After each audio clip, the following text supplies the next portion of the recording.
This is way better than we thought, and no one is talking about this one thing. Is following what has been a very disappointing season up until the past few days. There is one player that fans have for a while been very disappointed with this year, but things have taken a surprising turn surrounding not only his performance, but some things under the hood that no one is realizing and no one is talking about. But not only that, there's some new updates and reports revealing that this Leafs team is not only better than we thought, but there is reason to be encouraged. We also have a ton of other rumors to go over on this episode, including some other interesting things. But before we get into it all, if you're part of the percentage or aren't subscribed to the channel, it's the place to be for daily Leafs content. There's a lot to go over today. Obviously, the Leafs coming off of another win, a big win against a very solid team yesterday. But at the same time, we got to keep it going. But we're going to be kind of pivoting a little bit here. I'm talking about Auston Matthews. Since returning from his injury, no one has been talking about how good he has been. Now, of course, a lot of you guys are probably going to comment, we're 2 years removed from a 69-goal season, all these different things. But for at least the time being, he's playing really well. He looks healthy, and the Leafs are winning games. And it's not just Auston Matthews, a couple other players as well we'll dive into. But Yeah. 2 goals, 3 assists, 5 points in his 5 games. At a point a game. But he looked very, very good out there. And most importantly, he looks healthy. Absolutely. It does look healthy. And I feel like a lot of people are talking about Auston Matthews this year in terms of, oh, look at 2 seasons ago, he scored 70 goals. Why isn't he doing that? And you look at these stats and you're like, yeah, but 2 years ago he did this. He's changed the way that he's played a little bit, and he's become a more well-rounded player, I think, and a more of a two-way player. And some of that is Berube and some of the usage, and I'm not totally in love with it. Like, I don't know why he starts so many defensive zone faceoffs. I still don't understand that, but that's just the way it has been going. I feel like they need to stop doing that. There's a reason you went out and got Nicolas Waugh for a reason. But if you look at some of the stats, and one thing that really stands out to me is the blocks. He has 13 blocks in that time as well. He's blocking shots. He's playing better defensively, better positionally. You can see it in terms of the advanced analytics. You can see it in terms of just the regular statistics and the eye test when you watch the game. He's changed the way he's played a little bit, and I feel like that could be a recipe for success in the playoffs because he has put more attention to detail. His whole career, he's slowly gotten better. You can see it every year at the defensive side of the game, and I feel like he's just putting, obviously a lot of people don't want Auston Matthews blocking shots, but what do you want? The conversation earlier in his career was he doesn't put his body on the line, all of that stuff, and now the conversation is he's not scoring goals, right? So I'm liking this happy medium where the team wins. We saw it last year. He took a step back, but the team is winning, all of those things. And of course he was injured last year, but the biggest thing people are not talking about, and I feel like the whole thing this year is he actually healthy? Is he dealing with something psychologically because he doesn't look too confident. But if you take a look at this, and one guy is sneaking into the top 10 here, maybe even the top 5 in his career, and William Nylander.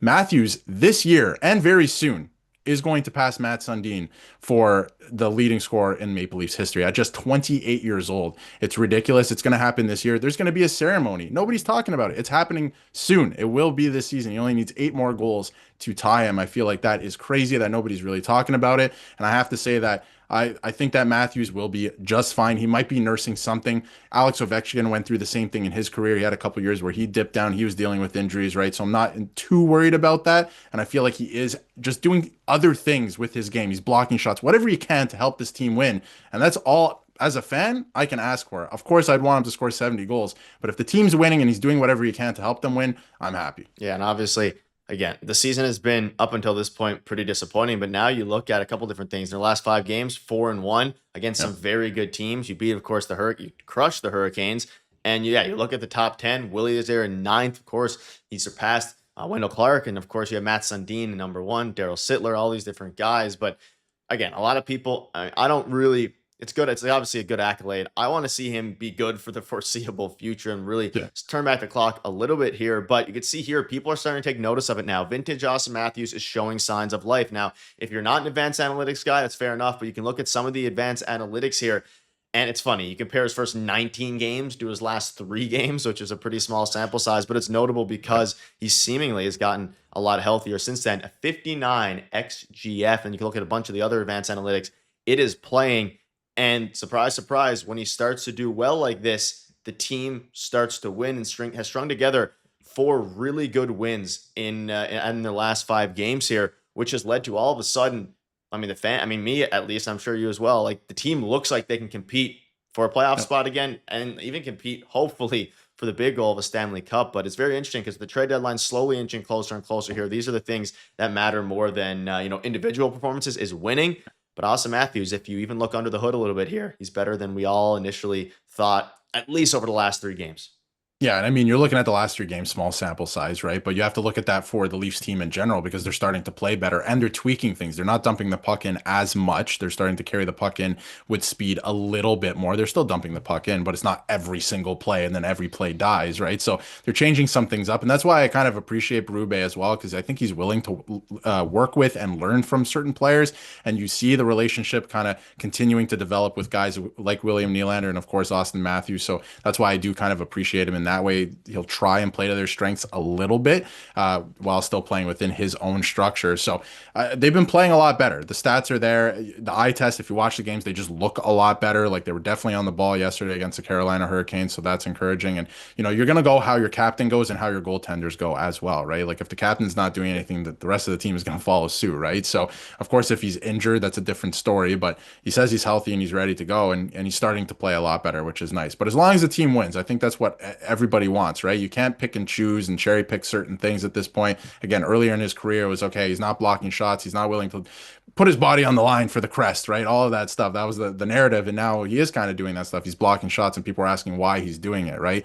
I think you have to, it's an interesting perspective, but I think you have to appreciate what he's doing. He's just doing whatever it takes to try and win right now and trying to do the right things and in the right spots, what his coach is asking him to do as well. So I can appreciate that. But he is playing a lot better. I do wonder where he falls in terms of his points and goals scored, but as long as the team's winning, I think that's all that matters. And a trade, like you brought up, I don't know was ever going to, it would definitely add to the team, but they had to get going here. The guys in the room that are currently here, they made a lot of additions in the offseason. They had to get going, and I feel like they finally are now at this point. So it's pretty exciting. But there's a lot of performances around the team as of late that are really good too, like Troy Stetcher, for example. And, he's come in, he's been fantastic playing at the team high in minutes as well. Like you didn't expect this from a waiver pickup, but he's been fantastic. Yeah, 24 minutes and 23 seconds against the Hurricanes. And he has played a minimum of basically 24 minutes in each of the Leafs' past 3 games, all regulation wins. And someone who we made a video on it, we knew he'd have an impact. I mean, this is a guy who has Stanley Cup experience as well with the Edmonton Oilers as recent as last year. I mean, there's a lot of different things here a lot of players. But then you also look on the flip side, Michelli, the guy they acquired in the offseason, he's probably going to remain, and we'll know tomorrow, but he's probably going to remain on the in the press box there until they lose games. But even if they don't, and of course Max Domi, that's going to be the biggest question mark. There is still room for change here. But as you look ahead to the schedule, again, they've won against the Panthers, they won against the Hurricanes. Now you play tomorrow the Montreal Canadiens, and then the Lightning, and then the Sharks and the Oilers. If you finish this month off, all of a sudden you're in a very good spot, and you've gained ground now on multiple division rivals. So let us know down below what your thoughts are on this. Did you expect it? Are you encouraged, or do you still think he needs to rewind the clock back to a couple years ago? Let us know down below what your thoughts are. Thank you guys for watching. See you later.